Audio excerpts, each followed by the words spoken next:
పల్నాడు రాజకీయాల్లో హాట్ సీటుగా నిలుస్తోంది పెదకూరపాడు నియోజకవర్గం. 2024 ఎన్నికల తర్వాత ఇక్కడ అధికార ప్రతిపక్షాల మధ్య రాజకీయ వేడి మరింత పెరిగింది.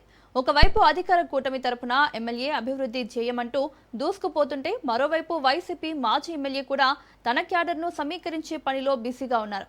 గ్రామ స్థాయి నుంచి మండల స్థాయి వరకు స్థానిక ఎన్నికలే లక్ష్యంగా ప్రస్తుతం రాజకీయం ఊపందుకుంది. 2 సంవత్సరాల పాలన పూర్తి చేసుకున్న తరుణంలో ప్రస్తుత ఎమ్మెల్యే, మాజీ ఎమ్మెల్యే ఇద్దరు వరుసకు మామ అల్లుళ్లు కావడంతో రాబోయే రోజుల్లో ఇక్కడ ఎవరి దూకుడు ఎలా ఉండబోతోంది? ఈ పెదకూరపాడు పొలిటికల్ పిచ్ పై పైచేయి ఎవరిది? Let's watch this Raj news special drive.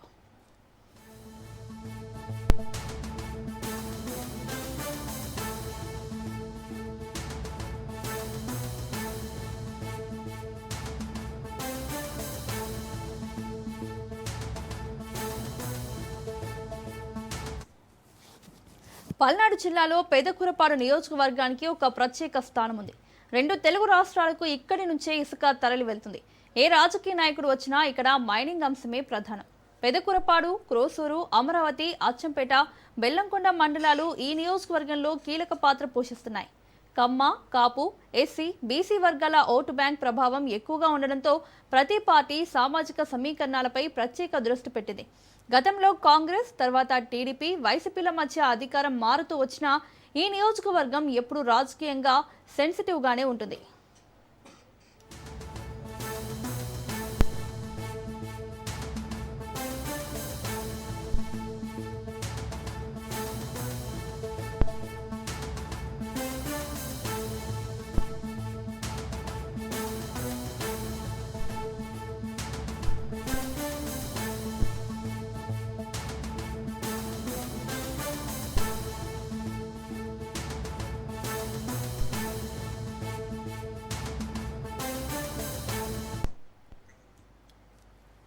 రెండు 2024 ఎన్నికల సమయంలో టీడీపీ అధిష్టానం మాజీ ఎమ్మెల్యే కొమ్మాలపాటి శ్రీధర్ను పక్కన పెట్టి భాష్యం ప్రవీణ్కు అవకాశం ఇవ్వడం అప్పట్లో పెద్ద చర్చకు దారితీసింది.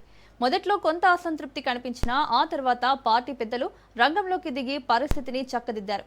ప్రస్తుతం కూటమి ఎమ్మెల్యేగా భాష్యం ప్రవీణ్ నియోజకవర్గాన్ని పూర్తిగా తన ఆధీనంలోకి తెచ్చుకున్నారు. ప్రజల వద్దకే పాలన అనే నినాదంతో గ్రామ సభలు నిర్వహిస్తూ అధికారులను ఉరుకులు పరుగులు పెట్టిస్తున్నారు.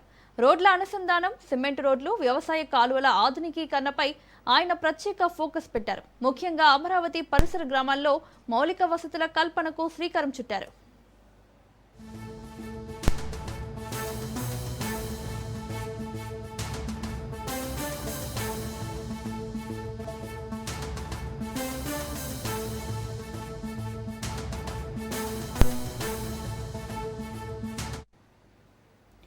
మరోవైపు ఎన్నికల్లో ఓటమి ఎదురైన మాజీ ఎమ్మెల్యే నంబూరు శంకర్రావు నియోజకవర్గాన్ని వదిలిపెట్టలేదు.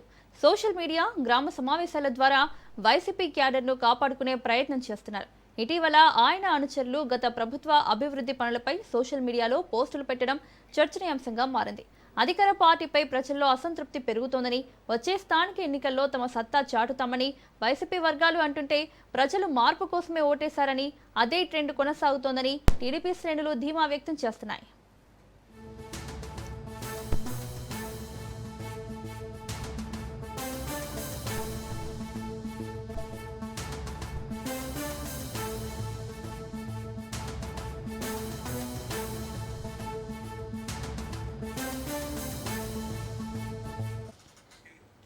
పెదకూరపాడు రాజకీయాన్ని అమరావతి రాజధాని ఫ్యాక్టర్ శాసిస్తుంది.